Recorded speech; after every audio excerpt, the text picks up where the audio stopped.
burahera mu mitima imenetse. Ubu byutse bugere mu muryango, bufata igihugu, buzakwira akarere, nibwota amasimbi bugereyo, bitegura ububyutse. Yesu duhana umugisha. Ndabasuhuje mwese. Iyi ni itariki ya 12 z'ukwezi kwa kane, umwaka ni 2024. Ndabasuhuje rero nk'uko bisanzwe. Nakiriye bene data bose duhuriye muri Kristo Yesu, abo twahindutse abana b'Imana mwese ndabasuhuje. Indamutso yacu ngo Yesu ashimwe, Yesu ahabwe icyubahiro. Abandi nabo baje bazumva ibi, ntawamenya wenda nabo Mwuka Wera yabararitse no kwakira uwo mwami w'abami. Rero uyu ni umunsi w'ibyishimo kuri jye. Ndumva ibyishimo byarenze igipimo, kubera ko ntabwo nje nk'uko nari nsanzwe nza, ahubwo mbazaniye abashyitsi. Kandi abashyitsi namwe murabyumva ko ari abo kwitabwaho, kuko Aburahamu ngo yarabakiriye, nuko agiye kubona yakiriye abamarayika, ndetse basiga banamuhanurira. Basiga bamuhanuriye ku mwaka utaha iki gihe Sara azaba akikiye umwana w'umuhungu.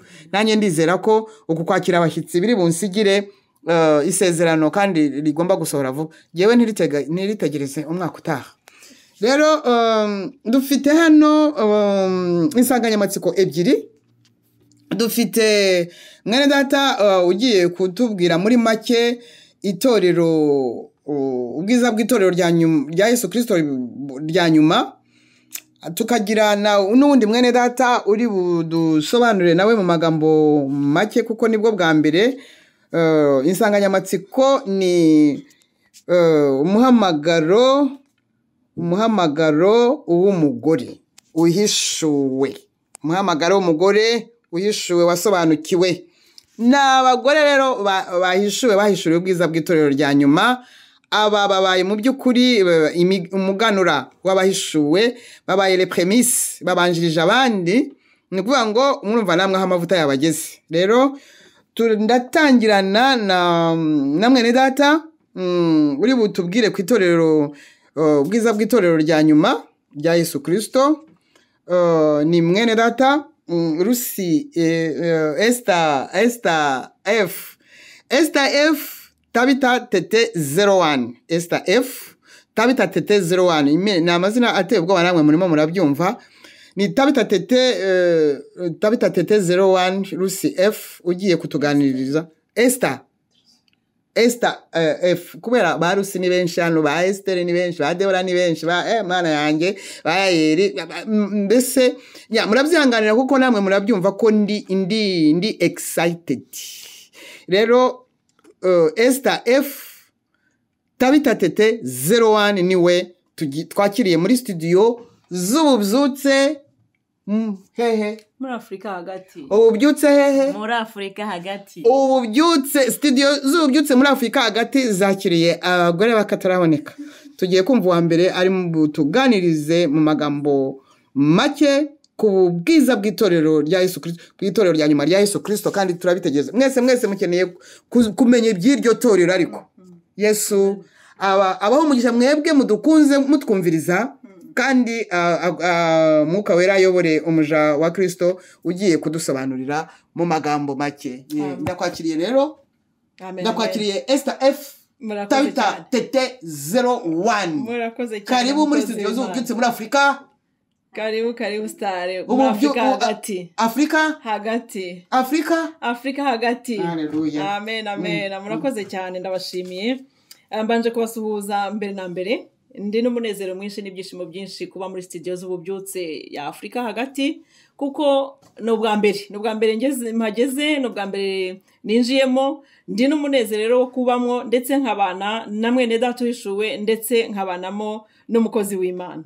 Murakoze cyane kunyakira. Yesu Kristo abaho umugisha. Haleluya. Reka rero nkwemerere ngufungurire imiryango yose, ugire no mu byumba okay Yego. ya tubwire kikuri ku mutima Yego. kandi ndizera ntashidikanya ko turi bufashwe ubwiza bw'itorero rya Yesu Kristo rya nyuma bite byaryo. Amen, amen. Mbere yuko mvuga ku itorero rya nyuma rya Yesu Kristo, reka mbanze nshima Imana. Nshimye Imana cyane kubw'uyu mwanya mbonye wo kuganira namwe mwese abaduteze amatwi. Tuvuga ku itorero rya Yesu Kristo rya nyuma muri iki gihe cya nyuma dusohoyemo. Nk'uko twabihishuriwe na nyiraryo ari we Yesu Kristo. Umwuka wera ndamushima ko niwe mufasha mwiza. Niwe umfasha, muhaye ikaze, niwe unshoboza akampa imbaraga zo guhamya ku mwami wanjye Yesu Kristo ari umwami w'abami. Akaba umucunguzi w'abari mu isi kandi akaba agiye kugaruka gutwara umugeni yakoye. Haleluya. Andashimira cyane umukozi w'Imana turi kumwe muri iki kiganiro, ndetse nshima na mwene data kubw'aka kanya keza twabonye kugira ngo dukomeze kubana tubagezaho ibyo twagiye duhishurirwa. Ndasuhuza by'umwihariko bene data dusangiye umuhamagaro w'abahishuwe. Ndasuhuza nabo ku bicaniro hirya no hino ku isi. Ndasuhuza abari ku buhanga bw'ibyuma bakora akazi gakomeye cyane. Ndasuhuza kandi namwe mwese muduteze amatwi. Amahoro y'umwami w'abami Yesu Kristo abane namwe. Mbere yuko nkomeza ku itorero n'ubwiza bwaryo, ndagira ngo mbanze ntangire nivuga gatoya, mbaha n'ubuhamya ho gatoya kuko igihe ari gito. Nge mwumva kuri mikoro za studio ububyutse muri Afrika hagati, nk'uko umukozi w'Imana amaze kubibabwira, nitwa Esther F Tabita Tete 01 ku mazina y'umuhamagaro. Ndi umukristo uhamya Yesu Kristo w'i Nazareti, ndubatse, mfite umutwaro umwe, dufitanye abana. Muri make ndahamya aho Yesu yankuye, kuko umwanya ari muto ndifashisha ijambo ry'Imana rivuga ngo naremanywe gukiranirwa kandi mu byaha nimwo mama yambyariye. Ni ijambo dusanga muri Zaburi ya 55 ku murongo wa 7. Iri jambo risobanuye neza uwo nariwe. Nari umunyabyaha uzuye kamere, nta mucyo na muke wari muri nge. Nari mu mwijima pe, kandi ahari umwijima harangwa n'ibikorwa by'umwijima ndetse n'imirimo ya kamere, nk'uko tuyibwirwa mu rwandiko Pawulo yandikiye Abagalatiya igice cya 5 uhereye ku murongo wa 19 ndetse ugasoma n'uwa 20. Harimo gusambana, gukora ibiteye isoni, iby'isoni nke, gusenga ibishushanyo, kuroga, kwangana, gutongana n'ibindi. Imana nk'umukunzi w'imbabazi n'ubuntu bwayo butangaje, twebwe abari bapfuye tuzize ibicumuro n'ibyaha byacu, yaduhinduranye bazima na Kristo kubw'urukundo rwayo. Umwaka wa 2008 urangiye, nibwo Imana yangiriye neza, inkura mu nzira zanjye mbi, inyereka inzira y'umucyo ariyo Yesu Kristo. Ndamwakira, ambera umwami n'umukiza w'ubugingo bwanjye, ndetse ampindura n'umwana w'Imana. Kuko Imana yakunze abari mu isi cyane, byatumye itanga umwana wayo w'ikinege, kugira ngo umwizera wese atarimbuka, ahubwo ahabwe ubugingo buhoraho. Kandi abamwemeye bose yabahaye ubushobozi bwo kuba abana b'Imana. Uwifuza gusobanukirwa iby'urwo rukundo rw'Imana n'ubuntu bwabyo, yasoma mu Befeso ibice 2 umurongo wa 1 akageza ku wa 10. Ugasoma na Yohana igice cya 1 umurongo wa 12. Ugasoma na Yohana ibice 3 umurongo wa 16. Mu ntangiriro z'umwaka wa 2022 muri wa mugambi w'Imana n'inzira zayo, nagiriwe ubuntu bugeretse ku bundi. Ninjira mu bahishuwe, ab'Imana yamenye kera. Igihe ukimva ku maso, ndahishurirwa, menya byinshi by'uyu muhamagaro. Haleluya. Ahangaha ndashaka gusobanuraho gato ngo byumvikane neza. Abahishuwe ntabwo turi idini, ahubwo turi abakristo batoranyijwe. Turahamagarwa maze dushyirwa ku ruhande n'ijuru. Duhishurirwa iby'igihe cyakuwe mu bihe, igihe cy'ububyutse, igihe cya nyuma, igihe cyo guteguriza kugaruka kwa Kristo no gutegura umugeni yakoye amaraso y'igiciro. Aricyo gihe cyitiriwe icya Kristo ku ngoma. Amen. Nk'uko mwagiye mubyumva kenshi mu biganiro binyuranye byatambutse kuri chaîne YouTube y'ububyutse muri Afrika hagati, ariyo yingiye turimo uyu munsi wa none,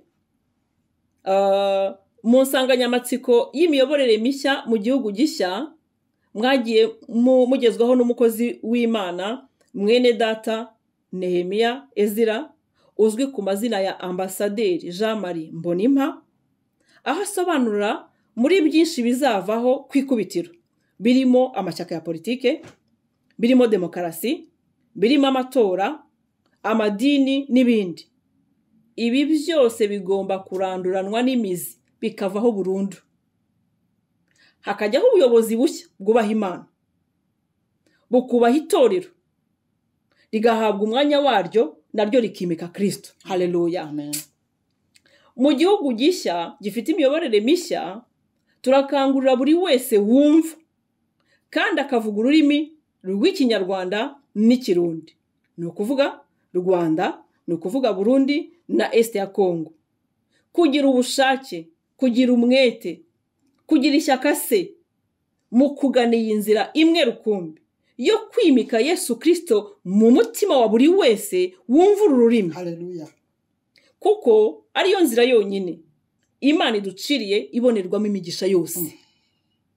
Abazumva kandi bakumvira bazarya ibyo byiza byo mu gihugu gishya. Amen.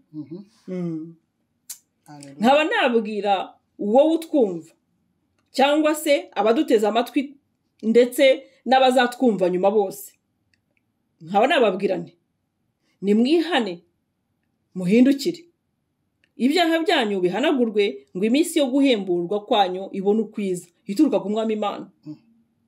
Nimushaka Uwiteka bigishoboka ko abonwa, nimumwambaza akiri bugufi, nimwakire Yesu Kristo mu mitima yanyu, niwe nzira, niwe kuri, niwe bugingo. Haleluya. Amen. Amen. Ubwiza bw'itorero rya nyuma. Mbere yuko dukomeza ku bwiza bw'itorero rya nyuma, reka twumve aka karirimbo.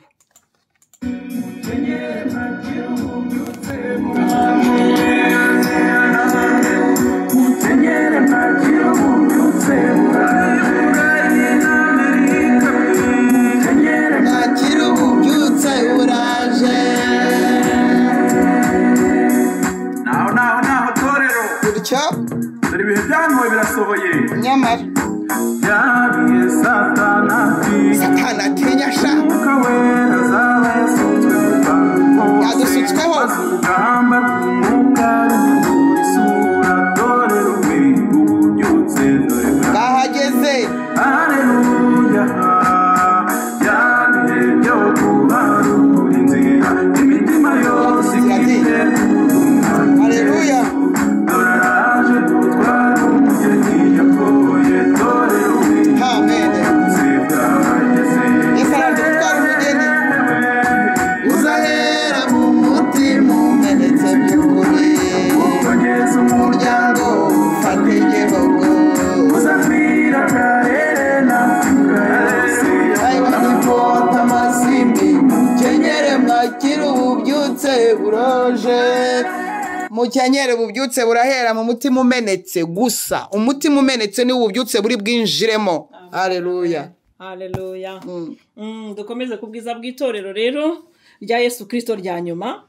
Muri iki gice cya kabiri cy'iki kiganiro ku itorero rya Yesu Kristo rya nyuma n'ubwiza bwaryo, ndifashisha inkuru z'ibyabereye mu bukwe bw'Ikana ya Galilaya, dusanga mu butumwa bwiza uko bwanditswe na Yohana mu gice cyaho cya kabiri uhereye ku murongo wa mbere ukageza ku wa 11. Mu bukwe bw'Ikana Yesu amaze guhindura amazi vino cyangwa se divayi nk'uko abantu benshi babivuga, bahereje umusangwa mukuru ngo asomeho, yumvira aryoshye cyane ndetse aranatangara. Abwira umukwe ati ndatangaye, abandi babanza iziryoshye, abantu bamara guhaga bakabona kuzana izitaryoshye, none wowe washyinguye inziza aba ari uherutsa. Ibi byahanuraga ibizaba, ari byo bihe turimo kwinjizwamo, nicyo gihe dusohoyemo. Natwe twabikiwe ibyiza bihebuje muri iki gihe cya nyuma twinjiyemo. Haleluya. Reka nanjye mbe nk'uyu musangwa mukuru, mbere kubibishye ndetse birya benshi mu matwi kuko badashaka ko bivugwa kubw'inyungu babifitemo. Byatumye ubwiza bw'itorero butagaragara, maze nze guherutsa ibiryoshye mvuga ubwiza bwaryo. Amen. icyatumye ubwiza bw'itorero butagaragara uyu munsi abantu bakaba baheze mu gihirahiro cy'ubuyobe bubateye n'umuruho ni umwuka w'idini. Idini n'ububi bwaryo, ndagira ngo turivugeho idini n'ububi bwaryo. Idini ni ribi cyane, ni umwanzi w'Imana n'itorero ryaryo. Uko igihe cyagiye gihita ryagiye rivugururwa ribyara amadini nk'uko tuyazi uyu munsi. Bagira ayo madini n'amachurches binjiwe n'umwuka w'idini, umwuka wa gifarisayo wo ntaho ujya, uhora ugenda wiyoberanya uko igihe gihita, ari kuguma ari ikinyoma, kandi ijambo ritubwira ko se w'ikinyoma ari Satani. Byumvikane neza ko uyu mwuka wa gifarisayo ukigenda n'ubu uri mu madini. Abayabarizwamo mube maso mukanguke, mutazaba nka Yerusalemu itaramenye igihe yagenderewe. Tubisanga muri Luka 19 ku murongo wa 41 ukagera ku wa 44. Umugambi w'umwanzi wo kuburiza Mw'Itorero watangiye ubwo idini ry'abafarisayo ryacuraga umugambi rikanawusohoza wo kwica Yesu. Baramwishe bafatanyije n'ubutegetsi bwariho. Nyuma y'iminsi 3 arazuka aza gusubira mu ijuru. Byafashe ubusa kuko itorero ryaje kuvuka ku munsi wa Pentekote. Umwuka amanukiye intumwa aho zari mu cyumba cyo hejuru. Petero ashiramanga ababwiza ijwi rirenga ati, ibyo mureba ibi byavuzwe n'umuhanuzi Yoweri ko ariko bizaba mu minsi y'imperuka, kwizasuka umwuka wayo ku bantu bayo. Abahamiriza ko uwo bishe bakamubamba Imana yamugize umwami na Kristo. Haleluya. Abantu 5,000 barakizwa, abantu 3,000 barakizwa. Wasoma igice cya mbere n'icya kabiri cy'ibyakozwe n'intumwa wahasanga izo nkuru. Ni inkuru ziryoshye cyane, ndagukangurira kujya kuzumva. Itorero ryaratotejwe, riranananizwa, intege zaryo zirashira kugeza ubwo ryivanga n'ubutegetsi bwa Roma. Riza guhinduka idini ahagana mu mwaka wa 313 kubw'umwami w'abami Constante. Aya ni amateka azwi cyane. Aya mateka y'idini ndetse na teoloji simbyinjiramo cyane kuko benshi mwarabyize, mwarabicengeye ndetse mwaranabiminuje. Idini rero ryicaye ku ntebe, riyicajweho n'amadini n'ubutegetsi bwari bugiyeho, rihabwa ububasha bwose, riridagadura. Idini ryishe Yesu kwikubitiro. Idini rimaze kwicara ku ntebe, riyicajweho n'ubutegetsi rimaze kwivanga nabwo, ryatangiye kuyoborwa nabwo, rihabwa umurongo ngenderwaho, birivanga. Idini ryivanga n'ubutegetsi. Idini ryambuye Yesu Kristo icyubahiro, rimutesha agaciro, rimuhindura ubusa. Ryanga umusaraba n'uwo wambweho, ritesha agaciro igikorwa cyo ku musaraba igorogota. Mu Bakorinto ba mbere wabihasoma igice cya mbere umurongo wa 18. Idini risiribanga itorero, ryibwira ko ririzimije burundu, ryibagirwa ko Yesu yasize avuze ko n'amarembo y'ikuzimu atarishobora. Haleluya. Matayo 16 ku murongo wa 18 niho tubisoma. Idini riburizamo misiyo nyamukuru y'itorero dusanga muri Matayo ibice 28 kuva ku murongo wa 19 n'uwa 20. Muri Mariko 16 umurongo wa 15.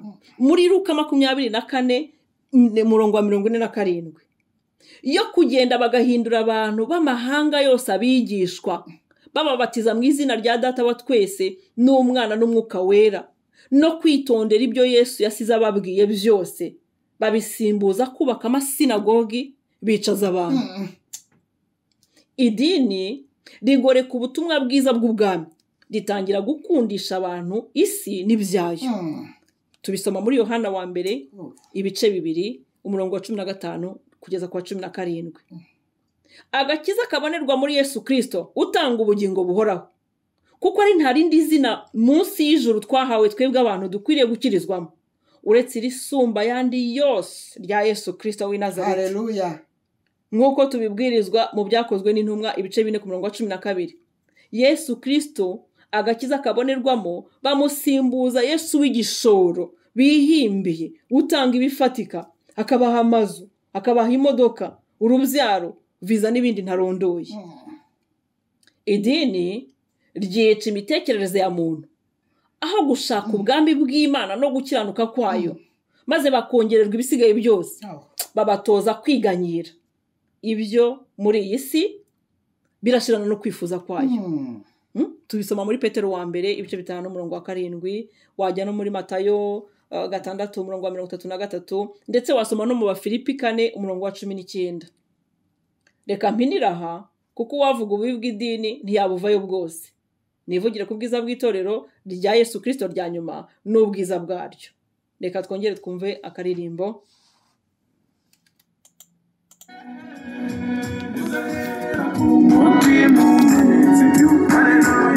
Yesu umuryango w'igihugu uzabwira karere na Afurika yose namwifota amasimbi kenyere mwakira ububyutse buraje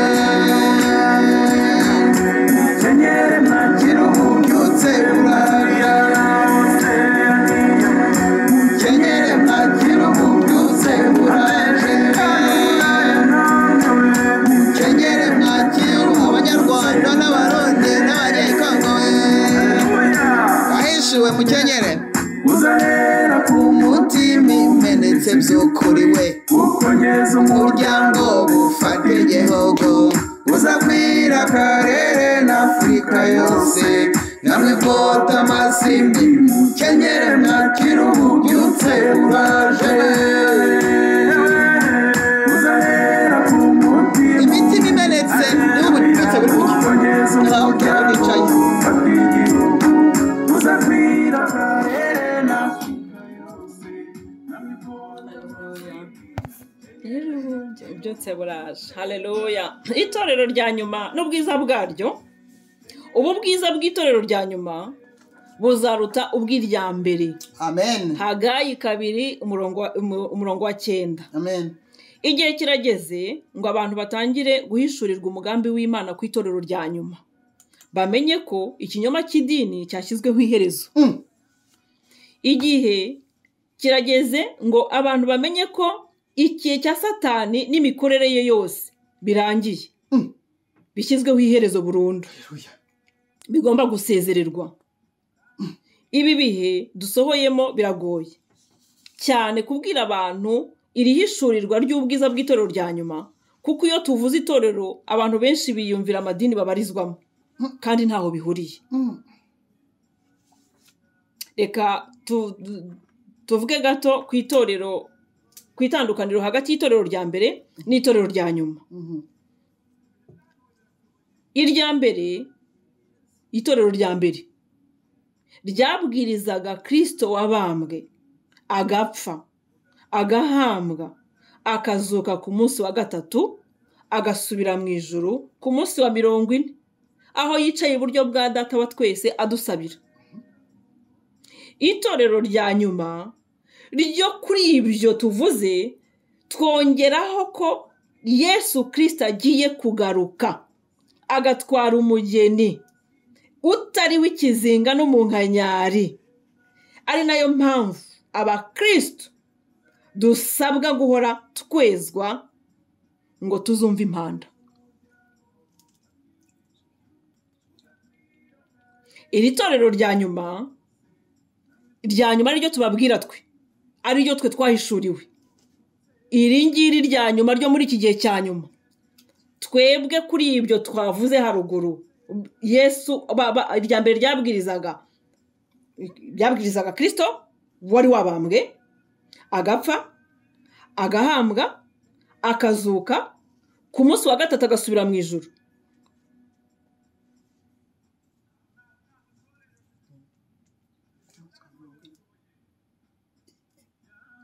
Akazuka ku munsi wa gatatu, ku munsi wa 40 agasubira mu ijuru, akaba yicaye iburyo bwa Data wa twese, ariho adusabira. Twebwe rero itorero rya nyuma, kuri ibyo ngibyo twongeraho ko Yesu Kristo agiye kugaruka agatwara umugeni utari w'ikizinga n'umunkanyari. Ari nayo mpamvu abakristo dusabwa guhora twezwa kugira ngo tuzumve impanda. Kumva iryo tandukaniro birasaba buri muntu kwitondera ibintu byinshi, ndavugamo bimwe by'ingenzi. Kubyumva birasaba kuba utari umunyedini wowe ubwawe, ndetse n'imitekerereze yawe ikaba itabaswe n'amahame n'imigenzo y'idini, ahubwo nk'uko mu Baroma ibice 12 umurongo wa 1 n'uwa 2 hatubwira ngo duhinduke rwose, imibiri yacu itangwe nk'ibitambo bizima bishimwa n'Imana, ntitwishushanye n'abiki gihe, n'imitekerereze yacu ihinduke tube bashya. Kubyumva nanone birasaba kumenya ko twasohotse mu bihe, twinjiye mu gihe, igihe cyagenwe ibi byose tuvuga bigomba gusohoreramo. Haleluya. Amen. Kumenya kandi gutandukanya idini n'itorero maze ugahitamo aho uhagarara. Nkaba nashyiraho umucyo ku itorero. Itorero ni ihuriro ry'abantu bahuje imyumvire, bayihurije muri Yesu Kristo, bakamwemera, bakamwizera, bakitondera ijambo rye, bakiranuka. Iyo ngewe nawe n'uriya duhuje iyo myumvire, dukora itorero, ari ryo mubiri wa Kristo. Iryo rero riboneka mu isi yose, mu mahanga yose, mu moko yose no mu madini yose. Ndibutsa ko itorero tuvuga no mu ndimi zose, Amen. Iryo torero rya Kristo riboneka mu mahanga yose, mu moko yose, mu ndimi zose, mu mahanga yose, mu ndimi zose, mu moko yose, mu isi yose y'abari mu isi. Ndibutsa ko itorero tuvuga ni irya Yesu Kristo abereye umutwe, akaba n'umukiza waryo. Rimwe yatangije ubwo yoherezaga intumwa umwuka wera mu cyumba cyo hejuru ku munsi wa Pentekote, amaze gusubira mu ijuru, nk'uko yari yarabibasezeranyije. Ni twabisoma inkuru zose twazisoma mu byakozwe n'intumwa igice cya 1 n'icya 2.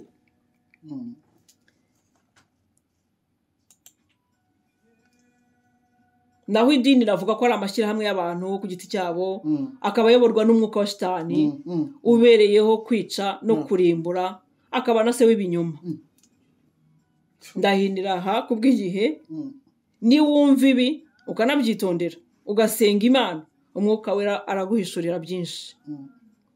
Iri torero rya nyuma rya Yesu Kristo ry'ubwiza buhebuje rirabanzirizwa n'ububyutse, rirasohoka cyangwa rirabyarwa n'ubu bubyutse buje. Ububyutse buraje. Imana igiye gukangura abantu itwinjize mu bubyutse bukomeye, buhereye mu karere k'ibiyaga bigari bya Afrika yo hagati. Haleluya. Ni ukuvuga Rwanda, Burundi na Est ya Kongo. Amen. Iri torero rero mbere yuko rirabagirana, mbere yuko Kristo aryishyira, rigiye kunyuzwa mu muriro w'ububyutse bukaze mwakunze kumva benshi bavuga, kandi benshi mu babuvuze batazarebesha amaso yabo. Ububyutse buraje, buhereye mu biyaga bigari muri Afrika yo hagati, Rwanda, Burundi na Kongo, Est ya Kongo. Bumanukanye umuriri w'umuriro uherekejwe n'umuyaga uturutse iburasirazuba. Haleluya. Ngo twike ukongore ikinyoma cyose aho kiva kikagera, maze umuyaga ukubure igihu cyeyuke. Haleluya. Amen. Ubu bubyutse kandi nubwo gutegurira iri torero rya Yesu Kristo rya nyuma tuvuga aho rigomba gukorera mu gihugu gishya gifite imiyoborere mishya, aho kizaba gifite ubuyobozi bwubaha Imana, bukumvira n'abahanuzi bayo bukuri, bigatanga umugisha usesuye uva mu ijuru ku gihugu cyose n'abagituye. Bivuga ngo itorero rizumvira Kristo, Yesu Kristo, igihugu cyumvira itorero. Haleluya. Imana iri mu ijuru inezerwe, yubahisha igihugu mu isi yose, maze isitangare. Amen.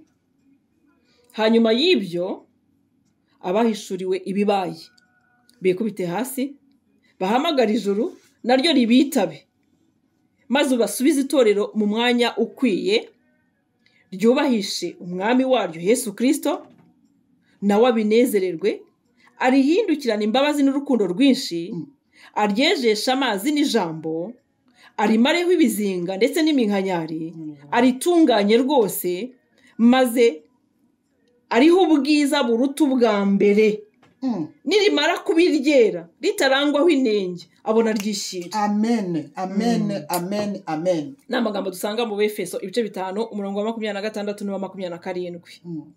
Haje igihe cyakuwe mu bihe, ni igihe cya nyiribihe yihitiyemo, aje kwima ingoma ye. Imana inyuranyije ibihe, izanye igihe cyo kugira ngo itorero rigaragare kandi rikore. Isi yose ibibone, itangarira ibibaye. Imana inyuranye ibihe, twabibona muri Danieli ibice 2 umurongo wa 21. Haleluya.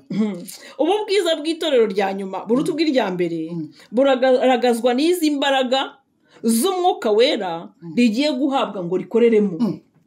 Amen. Imana igiye kumanura imbaraga z'umwuka waryo ku bantu bayo, zihindure byinshi mu miyoborere mishya mu gihugu gishya, byahanuwe n'umuhanuzi Yoweri mu bice 3 umurongo wa 2 havuga ngo, ndetse n'abagaragu banjye n'abaja banjye nzabasukira ku mwuka wanjye muri iyo minsi. Turawakiriye izina rya Yesu. Iki ni igihe cya nyuma umwuka w'Imana hawe ngo ayobora abera b'Imana mu kwera no gukiranuka kwayo.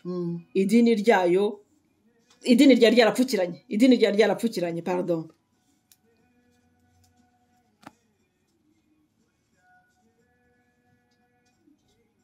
Itorero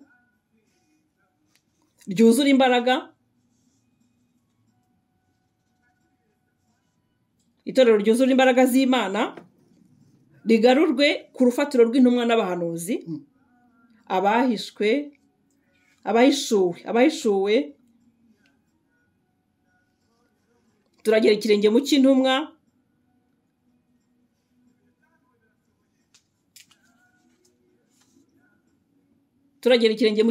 zatubanjirije. Ibyakozwe n'intumwa ibice 3 umurongo wa 19 n'ibyakozwe n'intumwa 13 ku murongo wa 13 kugeza ku wa 41. Itorero ryuzuye umwuka wera ryigisha abantu kwihana nyako. Amen. No kubabarirwa ibyaha mu izina rya Yesu Kristo w'i Nazareti. Amen. Nk'uko tubisoma muri Luka 24 umurongo wa 47. Itorero ryuzuye umwuka wera ritegura imitima y'abera, umwuka wera abona ubuturo butari inyubako yubatswe n'intoki z'abantu. Amen.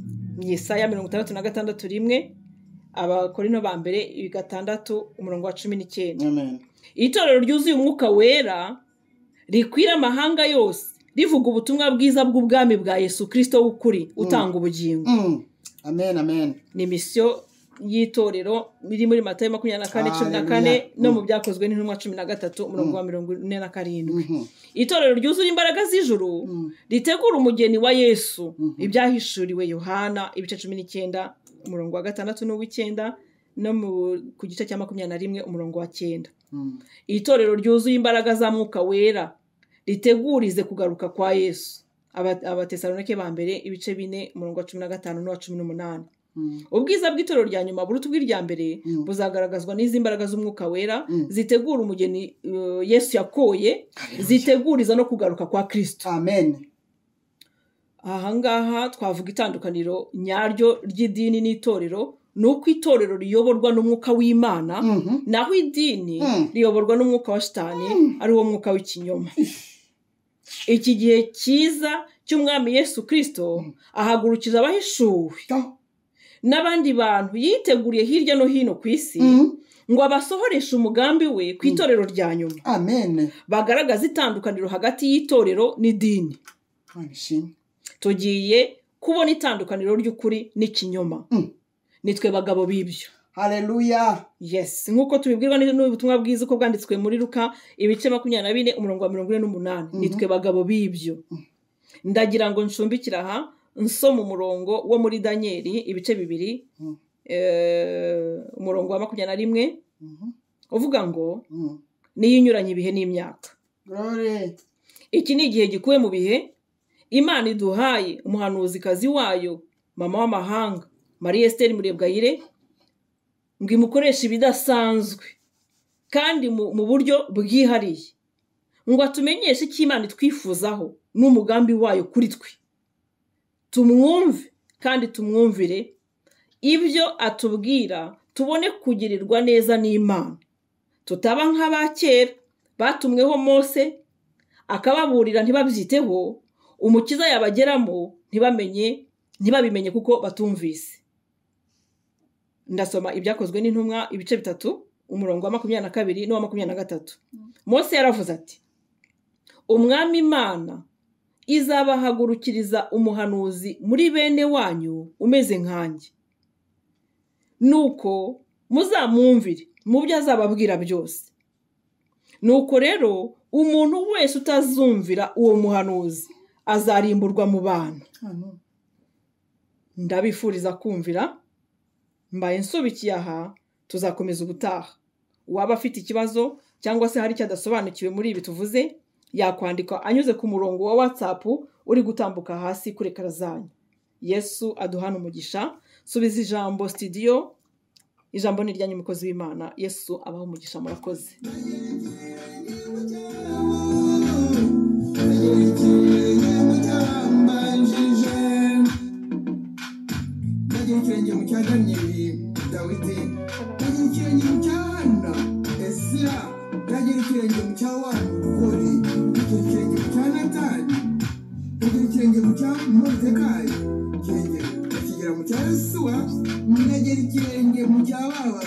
Suko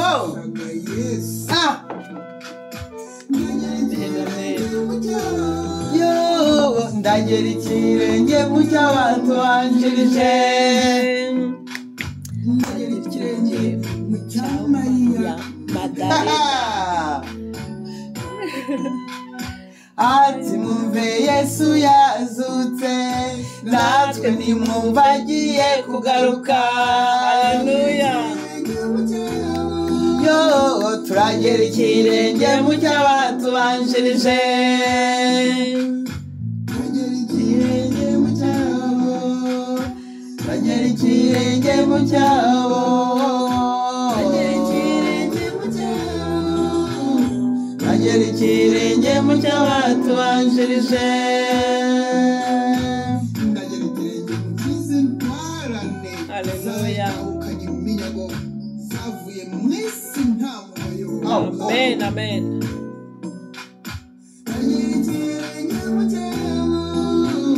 Ndagera ikirenge mu cy'abantu banjirije. Haleluya, haleluya, haleluya, haleluya. Yesu aguhe umugisha mwinshi mwinshi mwinshi mwinshi. Ibintu biraryoshye. Nanjye ndimo kumva ububyutse nanjye ndimo kumva ububyutse bunyirigita. Haleluya. Yesu aguhe umugisha akongerere. Esther F Tabita Tete 01 umugisha wose uturuka hera kubera guhamya Yesu Kristo. Buriya Mwuka Wera hari akantu kandi yakubikiye. Haleluya, haleluya. Ya turakomeje na n'igice cya kabiri tugiye kumva ibintu bikomeye. Umuhamagaro w'umugore uhishuwe agahishurirwa n'ibindi bintu bene data.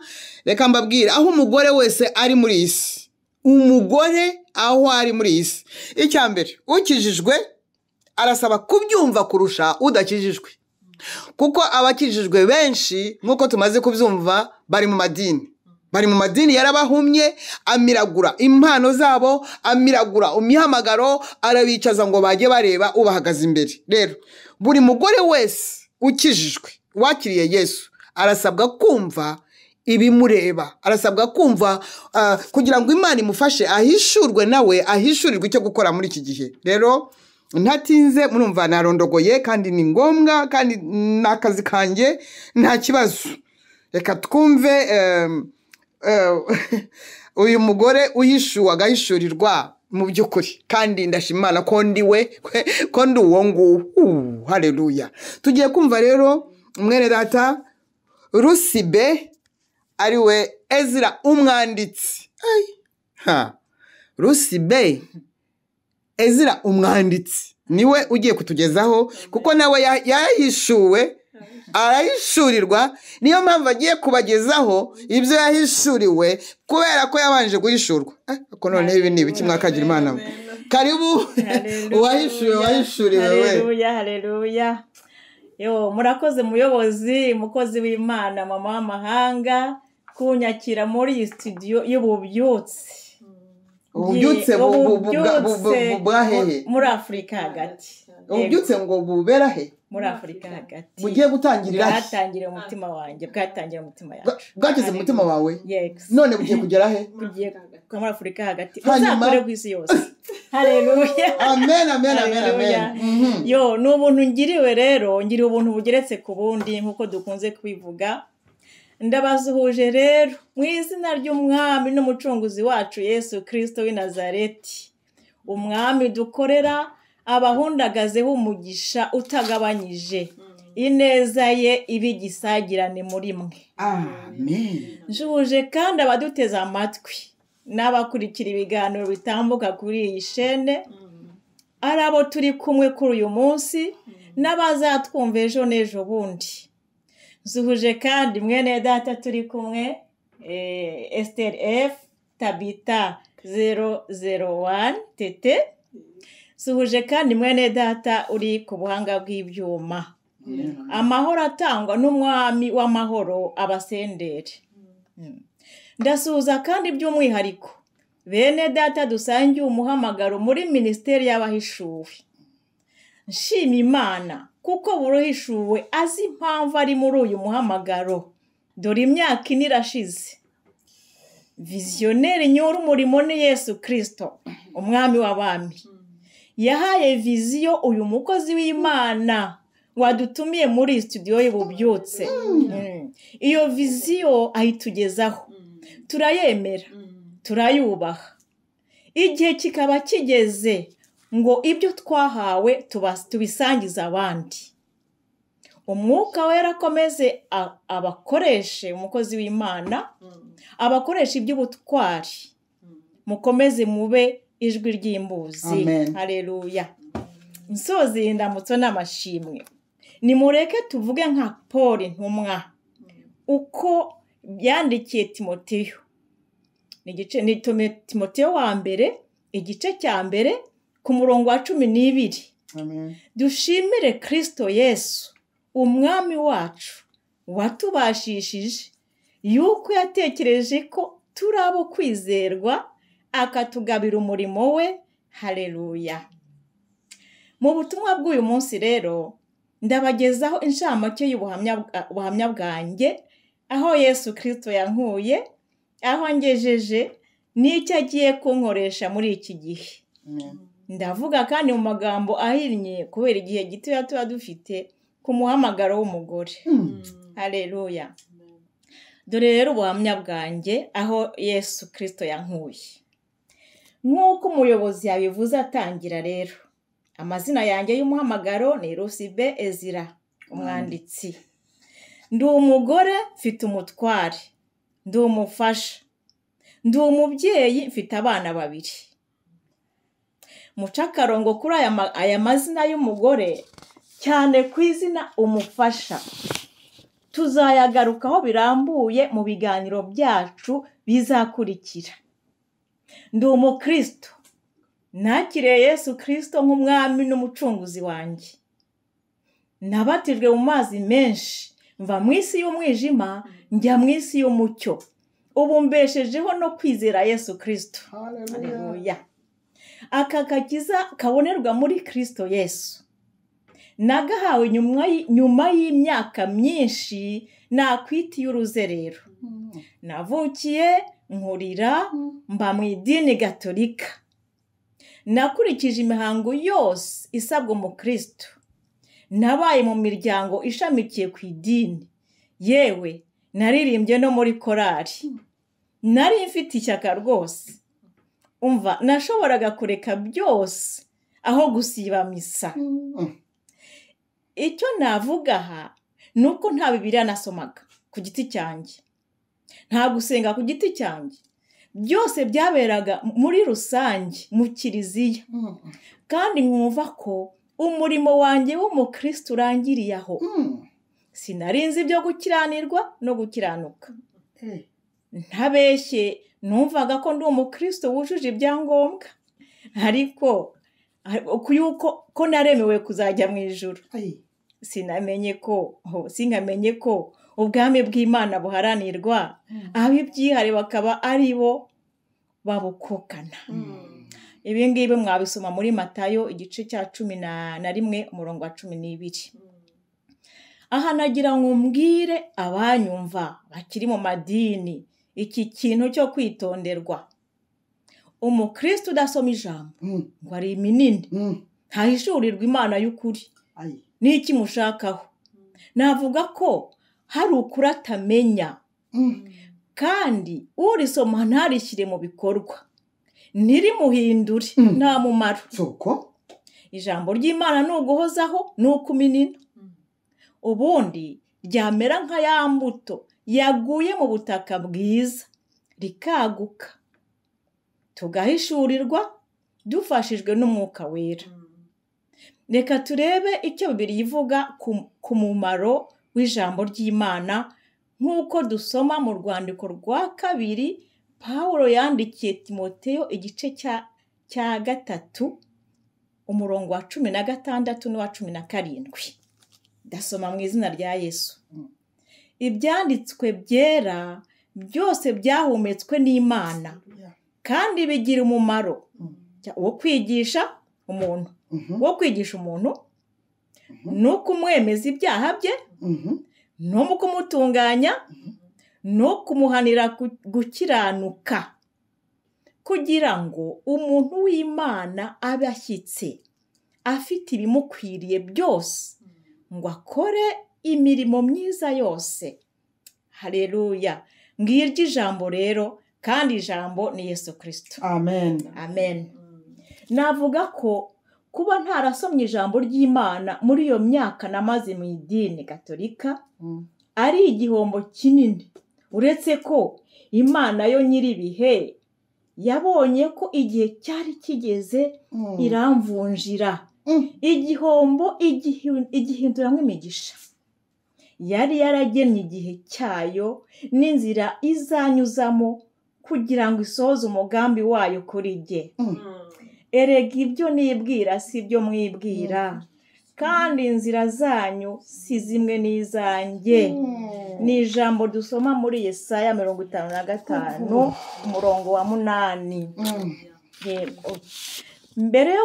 mbere yo gucumbika ubuhamya bwanjye reka nshimangire uko namenye ukuri kukambatura ndasoma mu butumwa bwiza uko bwanditswe na Yohana igice cya 8 31 na 32 nuko Yesu abwira abayuda bamwemeye ati nimuguma mu ijambo ryanjye muzaba abigishwa banjye nyakuri namwe muzamenya ukuri kandi ukuri kuzababatura namenye ukuri rero ukuri kurambatura haleluya bene data muribuka ubwo twari dufungiranye mu mago yacu ibyitwa insengero byarafunze kubera covid nibwo Yesu Kristo yavanye mu idini anyinjiza muri ministeri y'abahishuwe abakurikirana hafi ibiganiro binyura kuri YouTube bivuga ku bubyutse muri Afurika hagati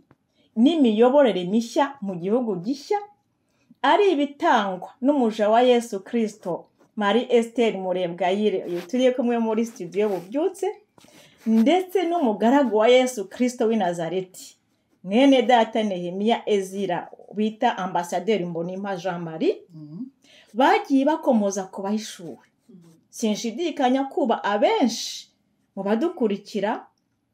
bakurikira ibyo biganiro baza bahishuwe abaribo ariko kubinjiye bwa mbere kuri ishene nababwira mu magambo makeya ibyo abahishuwe nshimangira ibyo mwene data Esther F Tabita Tete 01 yavuze ko tutari idini abahishuwe ntabwo turi idini ryadutse ahubwo abahishuwe turi abakristo bahamagawe turitaba turatoranywa turumvira turasigwa turakora twashyizwe ku ruhande na Yesu Kristo tukaba turi urufatiro rw'abakristo bagiye gutangiza ububyutse mu karere k'ibiyaga bigari bya Afurika.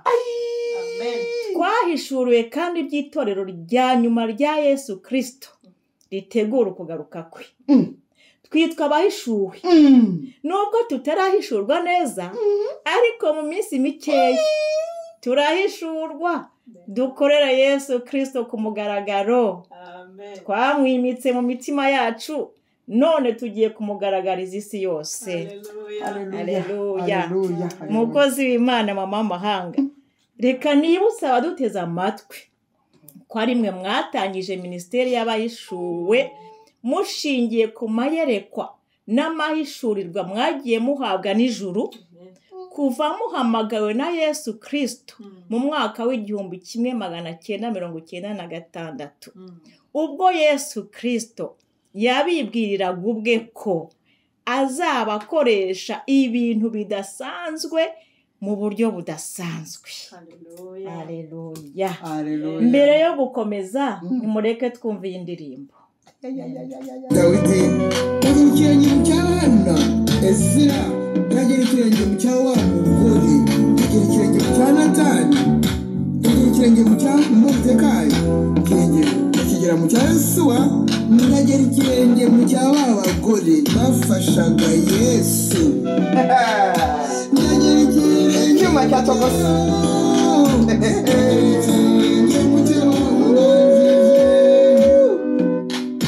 yagirikiranye mu cya Mariya Magdalena Atichi Atimumve Yesu yazutse nanjye nimwumva agiye kugaruka yagirikiranye mu cyabo turagera ikirenge mu cy'abatubanjirije yagirikiranye mu cyabo turagera ikirenge mu cyabo turagera ikirenge mu cyabo turagera ikirenge mu cy'abatubanjirije ndagera ikirenge mu cy'izi ntwarane zahukanye iminyago zavuye mu isi nta mugayo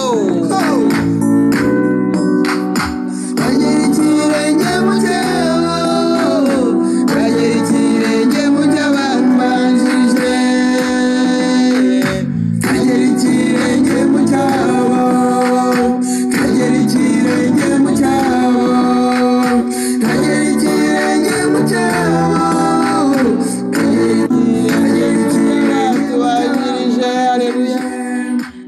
Dore ibyo nahishuriwe rero muri iyo ministeri y'abahishuwe ntamenyeye mu idini. Muri byinshi nahishuriwe uyu munsi nahisemo kuvuga bibiri. Icya mbere ni kwijambo no gusenga. Kimwe ni umukenyero, ikindi ni umwitero. Mu bahishuwe rero niho namenyeye iby'agakiza kabonerwa muri Yesu Kristo. Niho nakirijwe bya nyakuri. Niho nigiye gusoma ijambo. Niho nigiye gufungura Bibiliya. Niho nigiye gusenga nsengesha umwuka wera iteka. Nk'uko twabisoma mu Befeso 6:18. Muri ministeri y'abahishuwe rero mu nyigisho nyinshi nahawe nashishikarijwe gusenga ubudasiba. Nsengera mu ijambo, nsengera n'umuryango wanjye. Nize gutekereza ku ijambo nsoma ari byo bivamo guhishurirwa no guhumekerwa. Mu ishuri rya Mwuka Wera mu bahishuwe natojwe kandi kwihana ibyaha, ibicumuro no gukiranirwa, kwihanira kureka. Haleluya.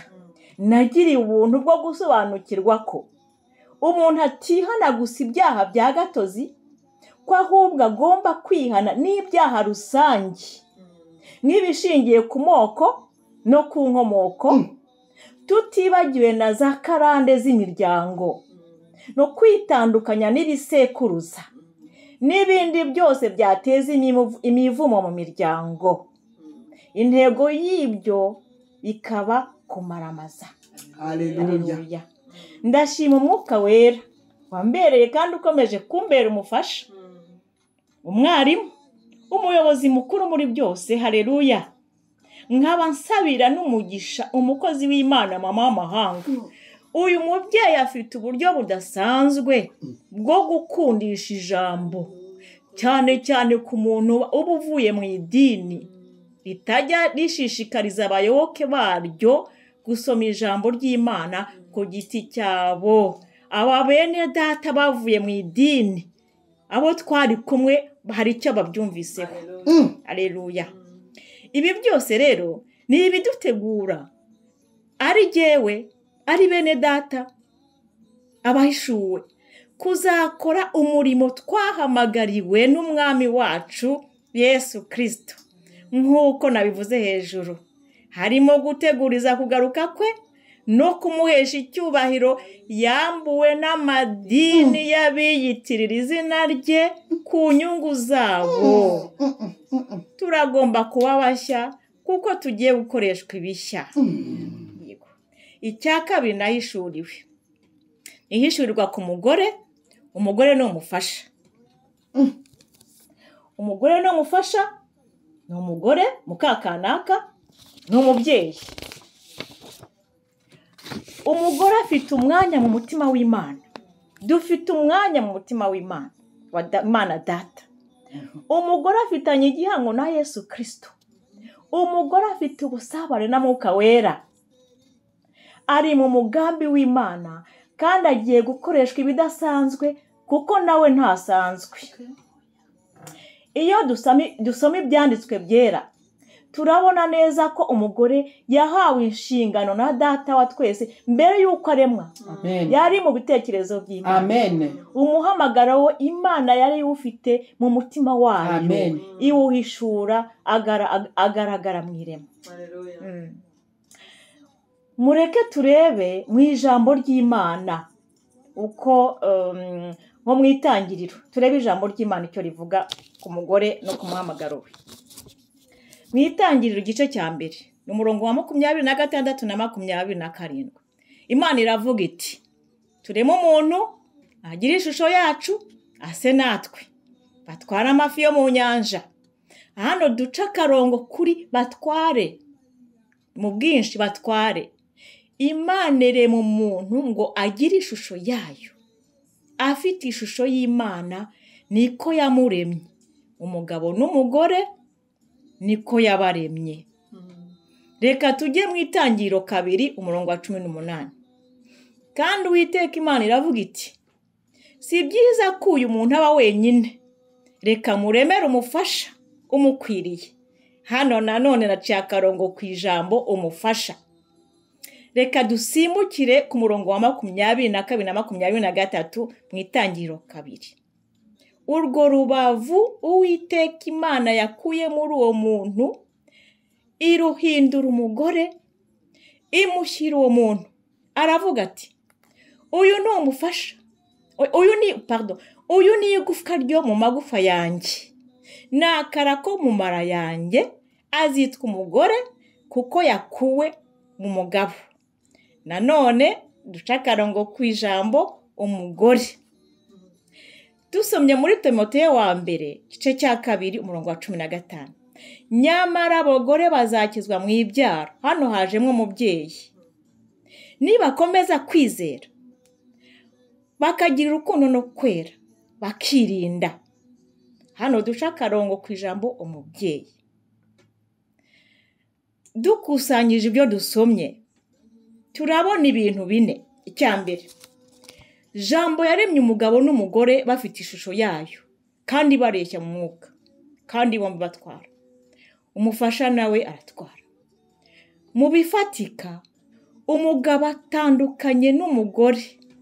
Umwe yahawe ibye, undi ahabwa ibye. Ariko mu by'umwuka, umugabo n'umugore barareshya. Haleluya. Urugero natanga nko mu itorero, umugore ashobora kuba umushumba, umugabo akaba umushumba. Nubwo hari abanyamadini babirwanya bagaheza abagore mu mirimo imwe n'imwe mu murimo w'Imana. Koko aho guhishurirwa kutari, abantu bigira ibyigenge, ariko ukomeza amategeko abahirwa. Ni ijambo nsomye mu Migani igice cya 28 umurongo wa 18, igice cya 29 umurongo wa 18. Icya kabiri, jambo yaremye umufasha. Iryo ni izina umuhamagaro w'umugore, iryo ni izina ry'umuhamagaro w'umugore. Yaba yarashatse atarashatse n'umufasha, n'umutabazi.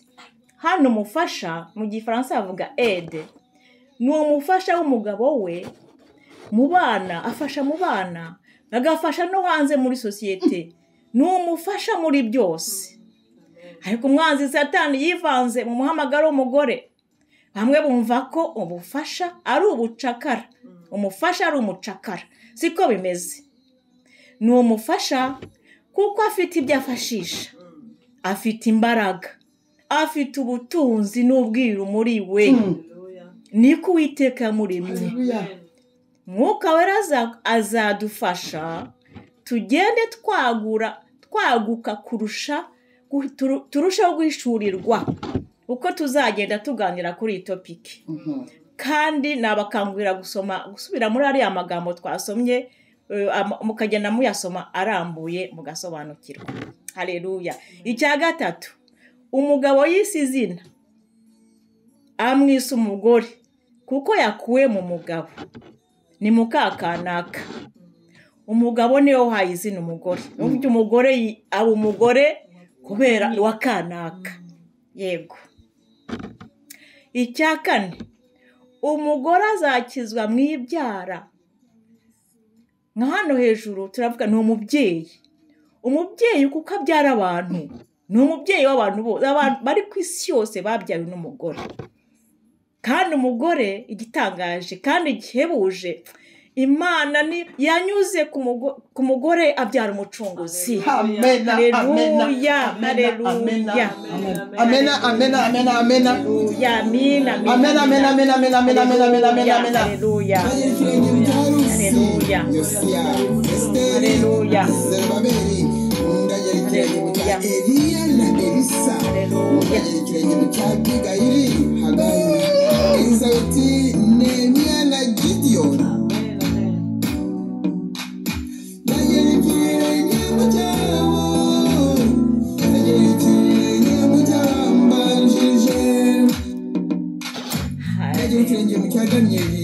Dawidi, ikirenge mu cya Hana, Ezira, ikirenge mu cya wa mugore, ikirenge mu cya Natani, ikirenge mu cya Moridekayi, ikigera mu cya Yesuwa, ikirenge. Haleluya. Haleluya. Umugore yarakoreshejwe abyara umucunguzi. Haleluya. Tubonye rero ko umugore afite imirimo itatu, arimo batatu. Amen. Ni umufasha, avuga esprit, ni umugore, uko, ni umubyeyi. Amen. Umufasha akaba ari wo muhamagaro w'umugore kuko ari Imana yamuremeye. Uwo mufasha mvuga ntabwo ari uyu mubiri, ni umwuka uri muri jye, ari uzabona Imana. Uwo nguwo ahoraho iteka ryose, ariko ahoraho, ariko iyo yumviye Imana akabana nayo, Imana ikamusura mu mafi ya nimunsi. Ariko kubera ingaruka z'icyaha, umufasha yarahishwe, asigara ari umugore w'umugabo mukakanaka. No. Umugore amaze gucumura yarahishwe, ahishanwa n'umuhamagaro we, atakaza kuba umufasha kandi ari wo muhamagaro we. Connection n'Imana iracika, bwa bumana yaremanywe buracika. Noneho hagaragara umugore w'umugabo. Naho ngaho rero Satani yatangira musya, imuteza umugabo, imuteza sosiyete ni ingaruka z'icyaha mu by'ukuri Satani yuririye kuri aya magambo akomeye dusoma mu Itangiriro 3:15 ndasoma mu izina rya Yesu haranditse ngo nshyize inzigo hagati yawe n'umugore no hagati y'urubyaro rwawe n'urwe ruzakujanjagura umutwe nawe urukomeretsa agatsinsino. Aya magambo Uwiteka bw'inzoka ni amagambo akomeye ndetse cyane tuzagarukaho mu biganiro by'ubutaha. Ahishemo ubutunzi bwinshi, ahishemo ibanga, ahishemo ubwiru. Ni naho umugore umuhamagaro w'umugore ushingiye. Umugore afitanye inzigo na Satani, urubyaro rw'umugore rufitanye inzigo na Satani. Urubyaro rw'umugore ruzajanjagura inzoka. Haleluya. Inzoka ni Satani. Izajanjagura inzoka umutwe. Aha ni Yesu Kristo.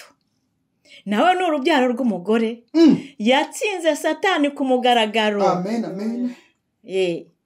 Ariko amagambo Satani yatereye mu gutwi maze gukandamiza umugore yivayo.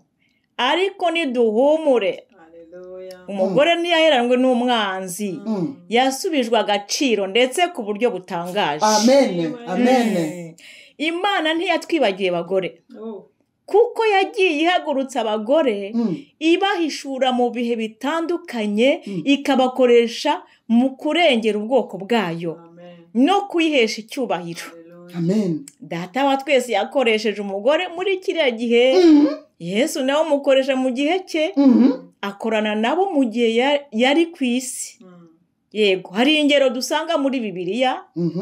Ahangaha twavuga nk'ababyaza Shifura na Puwa banze kumvira Farawo kuko bubahaga Uwiteka batuma abana b'abahungu b'Abisirayeli baticwa. Amen. Hari umukobwa wa Farawo wakoreshejwe mu muhamagaro wa Mose.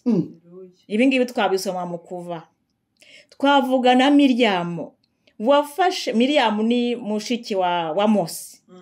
Wafashe ingoma akaririmbira Uwiteka warubakishije amaboko ya Farawo. Nabyo twabisoma mu Kuva igice cya 15. Urundi rugero ni Rahabu maraya wahisha abatasi. Twabisoma muri Yosuwa 2. Hari na Debora wahagurutse ari umubyeyi akajya ku rugamba ndetse afatanyije na Yayeli. Ibi ngibi twabisoma mu Bacamanza 4 kubera igihe gito mushobore kuza kubisubiramo dusobanukirwe birambuye.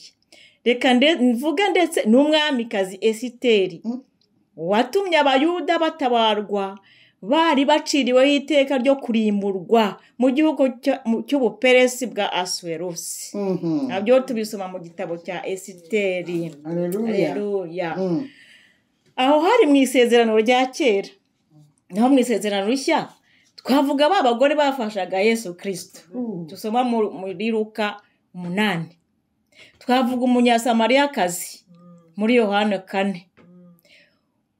Uyu nguwe yajyanye ubutumwa bwiza mu mudugudu we agira ati nimuze murebe umuntu umbwiye ibyo nakoze byose murebe ahariko ari Kristo. Imana yongeye guhishura umufasha bihebuje imunyuraho abyara umucunguzi nabivuze hejuru. Uwo ni Mariya nyina wa Yesu. Umugore umufasha aracungura. Iri ni ibanga rikomeye cyane buri mugore wese yagombye gusobanukirwa.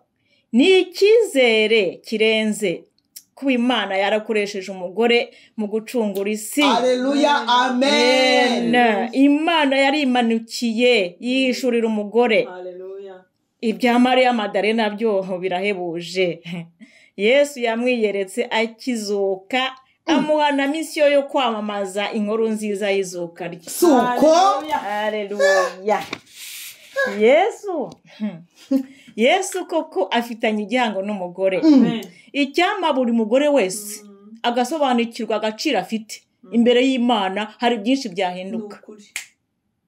N'uyu munsi Yesu Kristo agiye gukoresha umugore umufasha umucunguzi kugira ngo areme ibishya asa n'ibyangiritse akoresha amavuta ye yo gushakisha umwami we kwa kundi Mariya Maderena yabivugaga ngo ndashakisha umwami wanjye no kwamamaza inkuru nziza ko Yesu Kristo ari hafi kuza.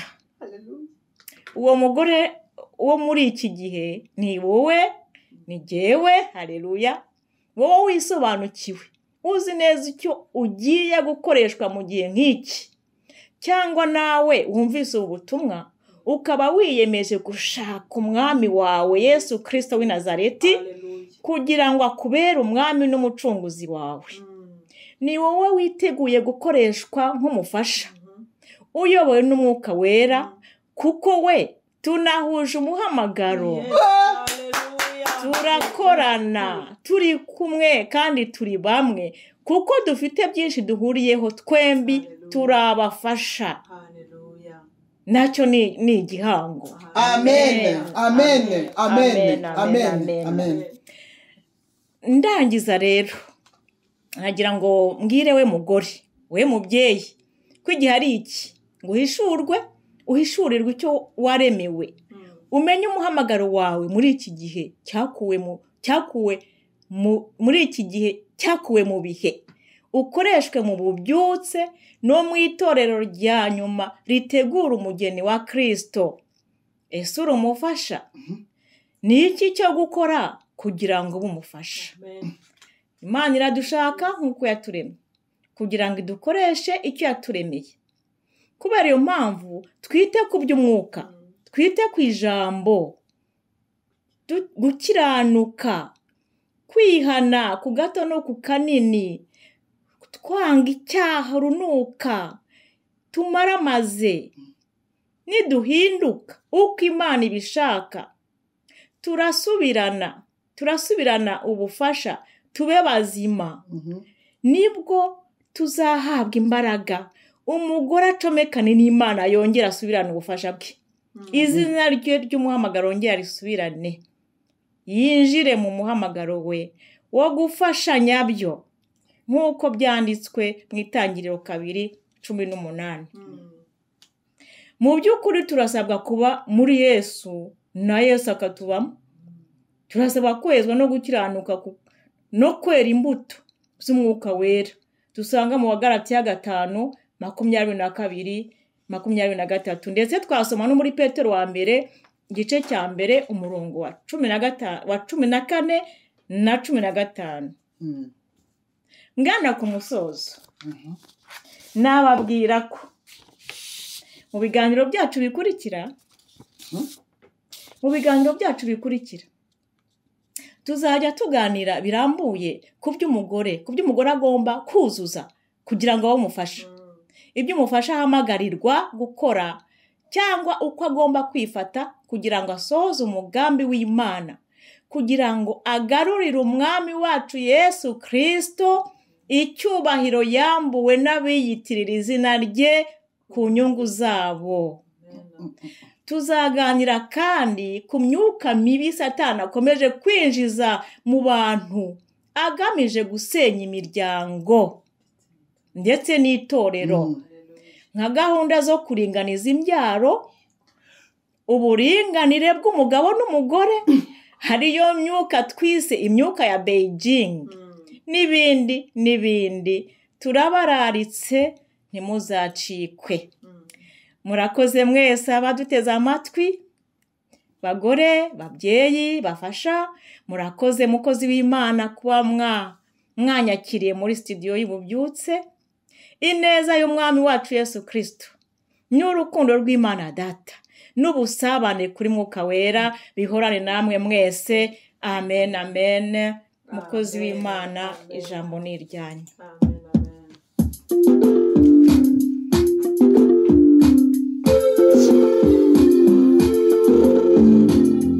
Mana yabahishuwe,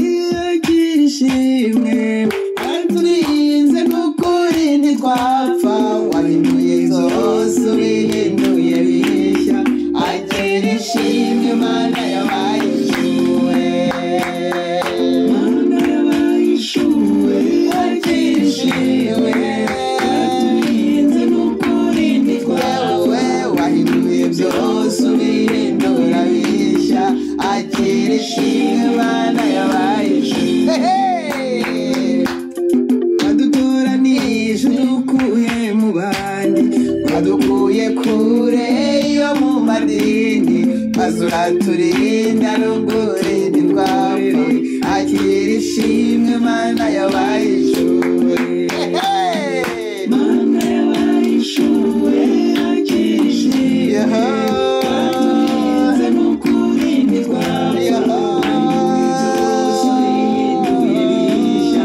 akira ishimwe mana y'abahishuwe tuvuze imana yibutsa abahishuwe tukibuntu yatugiriye uramagambo tugaca amarenga tutakira ishimwe amagambo ashize ivuga ye amagambo ashize ivuga ndetse ariko mana yanjye uri imana wenyine gusa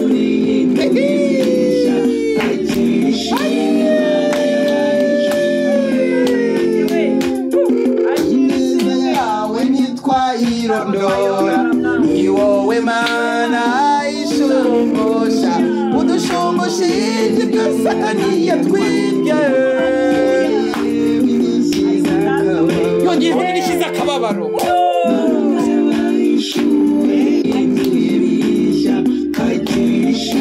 n'ubukererwe n'agasuzuguro k'abapagani ineza yawe ntitwayirondora ni wowe mana ishumbusha udushumbushishe iby'umwanzi yatwibye yongeye nishize akababaro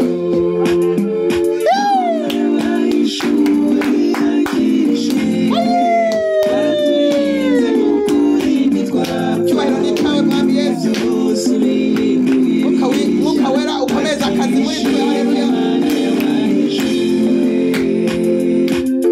ntabwo tuza tatira iki gihango wahishe mu bwiru bwahishwe mu bwiru uduhishuriye ibyahishwe abanyabwenge akira ishimwe mana y'abahishuwe akababaro mana y'abahishuwe akira ishimwe twaturinze n'ukuri ntitwapfa wanduye byose ubihinduye bishya akira ishimwe mana y'abahishuwe ntabwo tuza tatira iki gihango wahishe mu bwiru bwahishwe mu bwiru uduhishuriye ibyahishwe abanyabwenge akira ishimwe mana y'abahishuwe mana y'abahishuwe akira ishimwe twaturinze n'ukuri ntitwapfa wanduye byose ubihinduye bishya akira ishimwe mana y'abahishuwe mana y'abahishuwe akira ishimwe haleluya haleluya imana y'abahishuwe nihabwe icyubahiro haleluya imana y'abahishuwe nihabwe icyubahiro imana y'abahishuwe nihabwe icyubahiro imana y'abahishuwe nihabwe icyubahiro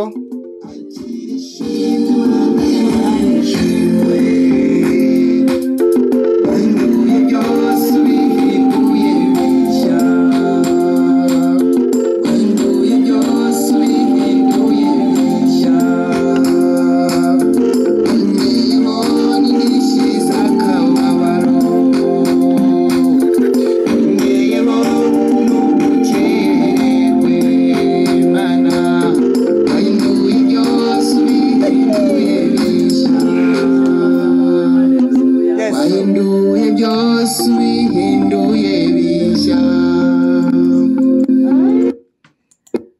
akira ishimwe mana y'abahishuwe haleluya mwami Yesu ndagushimiye mbikuye ku mutima akira ishimwe rivuye mu ndiba y'umutima wanjye kandi aba bene data ukomeze ubongerere aya magambo ashize ivuga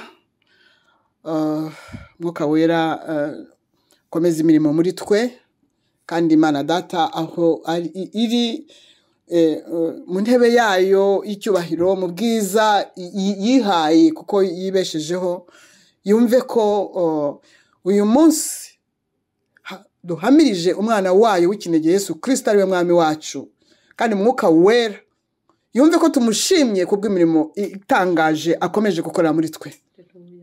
Uko niko uyu Mwuka Wera azakomeza gukorera no muri bene data no mu bihe bije byo kugira ngo dukomeze tugaragaze iby'abahishuwe bahishuriwe kugira ngo dukoreshwe muri iki gihe cy'ububyutse muri Afrika hagati. Warakoze kutugira abagore, warakoze kutugira abafasha, warakoze kutugira n'ababyeyi.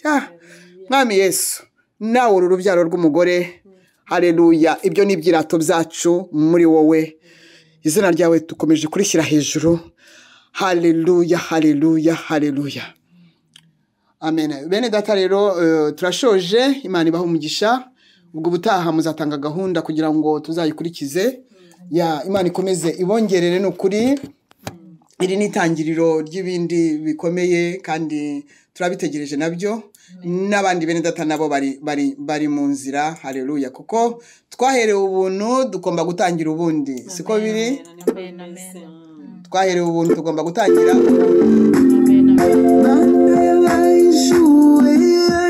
ishimwe baturinze n'ukuri ntitwapfa wahinduye byose uhinduye bishya akira ishimwe Mana y'abahishuwe. nasaba Rusi F Tabita Tete 01 kugira ngo avuga ijambo ryo gusoza. Ndabashimiye mwese abaduteze amatwi ko ikiganiro cyacu kibaguye neza. Mwuka Wera akomeza abasobanurire byimbitse kurushaho. Ndashimira n'umukozi w'Imana twari kumwe muri studio watwakiriye, Mama Esther Murebwayire. Mamawamahanga kubera ko ituziranye. Yego, kuko twebwe tuziranye nawe. Amen, murakoze. Amen. Ijambo ry'umusozo ndabona ibyishimo byakurenze. Haleluya, ni umunezero mwinshi cyane ni Rusi B Ezra umwanditsi. Ndabashimiye mwese abaduteze amatwi, turabararitse. Uyu wari umunsi wa mbere ariko abahishuwe baraje. Turaje tubabwire Yesu Kristo w'i Nazareti. Haleluya, haleluya. Mwabumvise disi, mwabumvise aba ni imiriro, icyuma cya ishimwe baturinze n'ukuri ntitwapfa wahinduye byose uhinduye bishya akira ishimwe Mana y'abahishuwe. Wadutoranirije udukuye mu bandi, wadukuye kure yo mu madini, maze uraturinda ngo tugukorere akira ishimwe Mana y'abahishuwe. Mana y'abahishuwe akira ishimwe baturinze n'ukuri ntitwapfa wahinduye byose uhinduye bishya akira ishimwe Mana y'abahishuwe. Iyo tuvuze Imana yibutsa abahishuwe, tukibuka ubuntu watugiriye, tubura amagambo tugaca amarenga, tutakira ishimwe Mana y'abahishuwe. Mana y'abahishuwe akira ishimwe baturinze n'ukuri ntitwapfa wahinduye byose uhinduye bishya akira ishimwe Mana y'abahishuwe. Ineza yawe ntitwayirondora, ni wowe Mana ishumbusha udushumbushisha iby'umwanzi yatwibye, yongeye indishyi z'akababaro. Mana y'abahishuwe akira ishimwe baturinze n'ukuri ntitwapfa wahinduye byose uhinduye bishya akira ishimwe Mana y'abahishuwe. Ntabwo tuzatakira iki gihango, wahishe mu bwiru bwahishwe mu bwiru, uduhishuriye ibyahishwe abanyabwenge akira ishimwe Mana y'abahishuwe. Mana y'abahishuwe